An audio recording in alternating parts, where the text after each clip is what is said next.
అందరికీ వందనాలండి. 2 కొరింథీ పత్రిక 9వ అధ్యాయాన్ని చదువుకుందాం. పరిశుద్ధుల కొరకైన ఈ పరిచర్యను గూర్చి మీ పేర వ్రాయుటకు నాకు అగత్యము లేదు. మీ మనస్సు సిద్ధమై ఉన్నదని నేను ఎరుగుదును.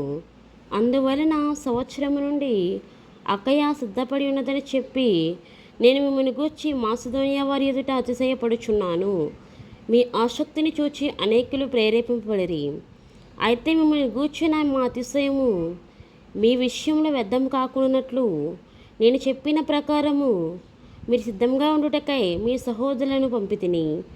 మీరు సిద్ధపడని ఎడల ఒకవేళ మాసిదోనియా వారెవరైనాను నాతో కూడా వచ్చి మీరు సిద్ధంగా ఉండకపోవడం చూసినట్లా ఈ నమ్మిక కలిగి ఉన్నందుకు మేము సిగ్గుపరచబడుదుము. మీరును సిగ్గుపరచబడుదరని ఇక చెప్పనేలా. కావున లోగడ ఇచ్చదమని మీరు చెప్పిన ధర్మము పిసినితనంగా ఇయ్యక ధారాళంగా ఇవ్వాలని చెప్పి సహోదరులు మీ ఎద్దుకు ముందుగా వచ్చి దానిని జమ చేయుటకై వారిని హెచ్చరించుట అవసరమని తలంచి తిని.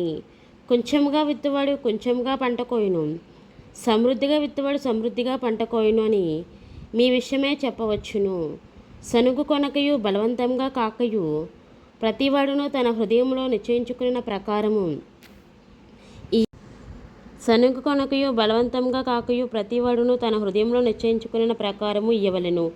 దేవుడు ఉత్సాహంగా ఇచ్చువానిని ప్రేమించును. మరియు అన్నిటి యందు ఎల్లప్పుడూ మీలో మీరు సర్వసమృద్ధి గలవారై ఉత్తమమైన ప్రతి కార్యము చేయుటకు దేవుడు మీ ఎడల సమస్త విధములైన కృపను విస్తరింపచేయగలడు. ఇంది విషయమై అతడు వెదజల్లి దరిద్రులకిచ్చెను, అతని నీతి నిరంతరము నిలుచును అని వ్రాయబడి ఉన్నది. విత్తువానికి విత్తనమును తినుటకు ఆహారమును దయచేయువాడు దేవుడు.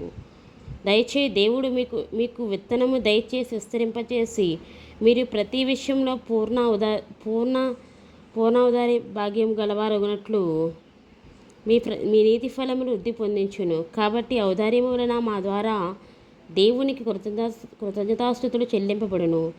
ఏలయనగా ఈ సేవను గూర్చిన పరిచర్య పరిశుద్ధుల అక్కరలకు సహాయం కలుగుటకై మాత్రము కాకుండా అనేకులు దేవునికి చెల్లించు కృతజ్ఞతాస్తుతుల మూలంగా విస్తరించుచున్నది. ఎలాగనగా క్రీస్తు సువార్తను అంగీకరించమని ఒప్పుకొనుట యందు మీరు విధేయులైనందు చేతను వారి విషయమును అందరి విషయమును ఇంత ఔదార్యముగా ధర్మము చేసినందుచేతను ఈ పరిచర్య మూలంగా మీ యోగ్యత కనబడినందున వారు దేవుని మహిమపరచుచున్నారు. మరియు మీ ఎడల దేవుడు కనపరిచిన అత్యధికమైన కృపను చూచి వారు మీ నిమిత్తమే ప్రార్థన చేయొచ్చు మిమ్మల్ని చూడవాలని ఎక్కువ కోరిక గలవారై ఉన్నారు. చెప్పసక్యము కాని ఆయన వరమును గూర్చి దేవునికి స్తోత్రము. దేవుడు తన పరిశుద్ధమైన వాక్యం దీవించి ఆశీర్వదించును గాక. ఆమెన్. ప్రార్థన చేసుకుందామండి. పరిశుద్ధమైన తండ్రి, పరమ పూజ్యుడైన తండ్రి, సర్వాధికారమైన యేసయ్య, నీ ఘనమైన పాదములకు స్తుతులు స్తోత్రములు వందనాలు చెల్లించుకుంటున్నాం ప్రభా. నాయన నిన్న నేడు నిరంతరం ఒక్కటే రీతిగా ఉన్న దేవుడవు కాబట్టి నాయన ఎన్నడూ మారని దేవుడవు కాబట్టి నీకు వందనములు స్తుతులు స్తోత్రములు చెల్లించుకుంటున్నాం ప్రభా. ఈ వాక్యాన్ని విన్న బిడ్డలందరినీ జ్ఞాపకం చేసుకోండి ప్రభా. వారికి కొదవగా ఉన్న ప్రతి అవసరతను తీర్చండి నాయన. యేసయ్య ఆత్మీయ స్థితిలో నాయన వృద్ధి దయచేయండి నాయన. యేసయ్య ప్రభా తండ్రి నీ కంచె వేసి నీ కాపుదల నుంచి నడిపించండి. వారి కుటుంబం ఏ లోటుపాట్లను తీర్చి నడిపించండి. దేవాది దేవుడైన యేసయ్య, సర్వాధికారమైన తండ్రి, ఎల్లప్పుడూ ప్రభా నీ ప్రేమలో అంటుకట్టబడి జీవించే జీవితాలను మా అందరికీ దయచేయండి. యేసయ్య నీకే వందనములు. నీకు అసాధ్యమైంది ఈ లోకంలో ఏదీ లేదు ప్రభా. మా జీవితంలో ప్రతి కార్యాన్ని మీరు సఫలం చేసి నెరవేర్చి నడిపించండి ప్రభా. నిన్నే నమ్ముకున్నాం ప్రభా. నీవే సహాయం చేయాలి ప్రభా. నీవు తప్ప దిక్కెవరూ లేరు ప్రభా. ఎల్లప్పుడూ తోడుగా ఉండే దేవా నీకే వందనములు చెల్లించుకుంటూ యేసు నామములో ప్రార్థించి స్తుతించి వేడుకుంటున్నాం తండ్రి. ఆమెన్.